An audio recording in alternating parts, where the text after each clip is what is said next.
Septxk here. You might know me as the funny man, but fun fact, I'm also a chef. I can make food. Isn't that surprising? Today, I'm going to be telling you how to improve your culinary skills by making something so amazing and cuisine. It's just amazing. Today, I'm going to be teaching you how to make microwave ramen.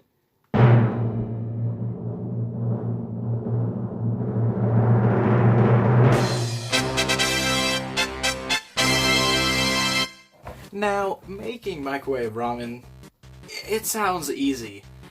That's because, well, it objectively is. So, there's multiple things that you're gonna be needing when you make microwave ramen. First and foremost is the actual ramen itself.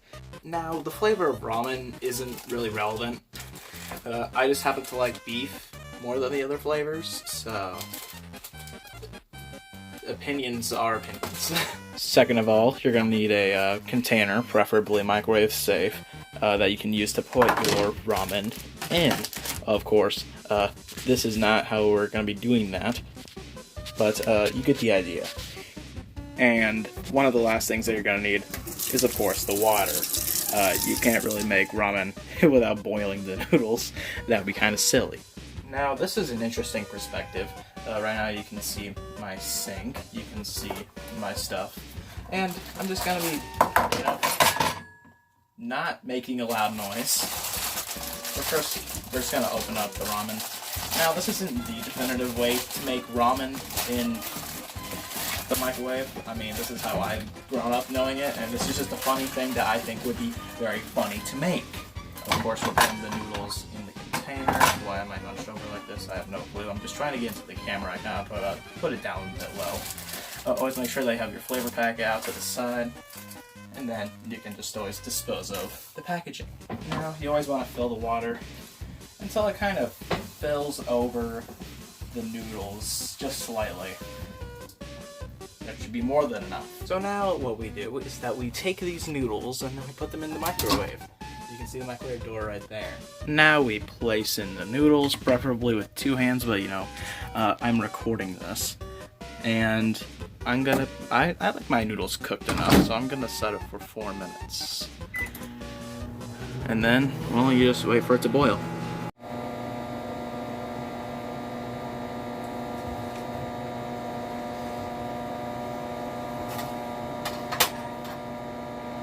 Is this fork too small? Grab a bigger fork.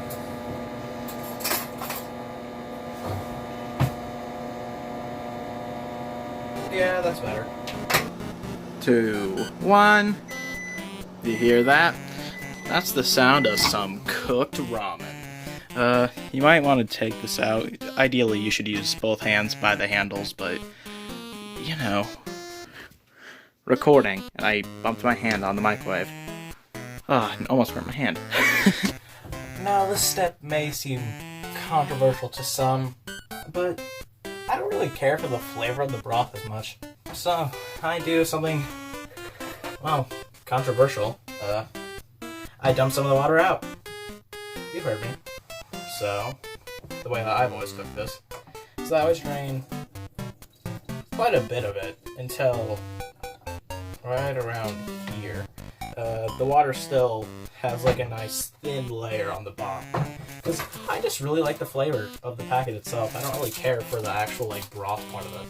So now you take your flavor packet, you open it, and then you dump all the good flavorings inside of the ramen. And then what you'll want to do is mix in the flavor packet.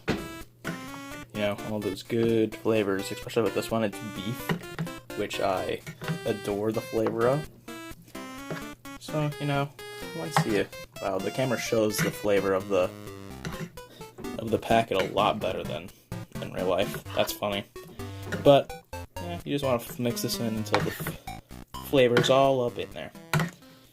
And boom, now you have yourself some delicious ramen noodles. Really good. Still a bit hot. I would consider waiting a bit for this to actually cool down. But, yeah. If you like the video, please leave a like and subscribe. It'll help out the channel. This is my first IRL content that I put on here, so it's gonna be interesting how this actually performs. So yeah, I guess this is it. Bye-bye!